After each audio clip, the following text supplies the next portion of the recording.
యువకుల పైన కూడా బాధ్యత ఉంది. మనం ఎక్కడి నుంచి పుట్టామో, ఎక్కడి నుంచి వచ్చామో, ఈరోజు ఈ స్థాయికి వచ్చామంటే దాని వెనకాల ఎంతోమంది త్యాగాలు ఉంటాయి. అది మర్చిపోకూడదు. తండ్రి త్యాగం చేసి ఉండొచ్చు, తల్లి త్యాగం చేసి ఉండొచ్చు. ఒక ఐటీ ఉద్యోగం వచ్చిందనో, పలానా ఉద్యోగం వచ్చిందనో ఇతర రాష్ట్రాలకి, ఇతర ప్రాంతాలకు వెళ్ళొచ్చు. కానీ ఎక్కడి నుంచి వచ్చామనేది మర్చిపోకూడదు. అది చాలా చాలా అవసరం. మంగళగిరికి ఒక ఘన చరిత్ర ఉంది. ఆ చరిత్రని కాపాడుకోవాల్సిన బాధ్యత ప్రజలందరి పైన ఉంది. ప్రత్యేకంగా నా పైన కూడా ఈరోజు ఉంది. ఇది నేను ఎందుకు చెప్తున్నానంటే, మొన్న జరిగిన ఎన్నికల్లో ఆ బాధ్యత మీరు నాకు అప్పగించారు. పెద్దలన్నట్టు తరతరాలుగా వస్తున్న సమస్యల్ని పరిష్కరించాల్సిన అవసరం నా పైన ఉంది.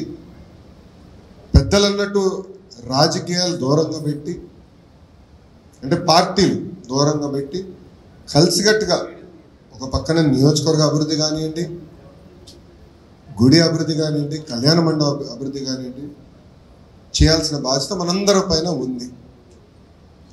నేను అనేక సార్లు కూడా అన్నా, 4 సంవత్సరాలు 9 నెలలు మన ప్రాంత అభివృద్ధి గురించి, ప్రజల అభివృద్ధి గురించి, పేదరికం లేని మంగళగిరి గురించి మనందరం కలిసికట్టుగా మాడదాం, పోరాడదాం, నిలబడదాం.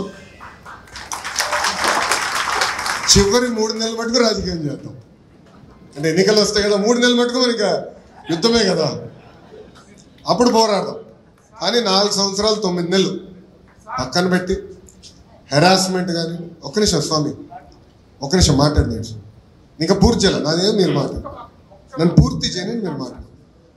రాజకీయాలు దూరంగా పెట్టుకుని కలిసికట్టుగా అందరం పనిచేసి అభివృద్ధి చేసుకోవాల్సిన బాధ్యత మనందరి పైన ఉంది. పెద్దలు హనుమంతరావు గారు మేము పైన కూర్చున్నప్పుడు మిగతా వాళ్ళు మాట్లాడేటప్పుడు కొన్ని సూచనలు చేశారు. తప్పనిసరిగా కమిటీ పెద్దలతో, హనుమంతరావు గారితో, అబద్దయ్య గారితో, అనురాధ గారితో, శ్రీను గారితో, రాజు గారితో, జానకి అమ్మ గారితో మేము కూర్చుంటాం, మేము మాట్లాడుకుంటాం, సమస్యలు మేము పరిష్కరిస్తాం. శాశ్వతమైన పరిష్కారం ఎత్తుకోవాల్సిన అవసరం మన పైన ఉంది. ఏదో వచ్చి మళ్ళీ తాత్కాలికంగా ఆలోచించకుండా సమస్యలకి శాశ్వతమైన పరిష్కారం చేయాల్సిన బాధ్యత మన పైన ఉంది. ప్రత్యేకంగా నా పైన బాధ్యత పెరిగింది.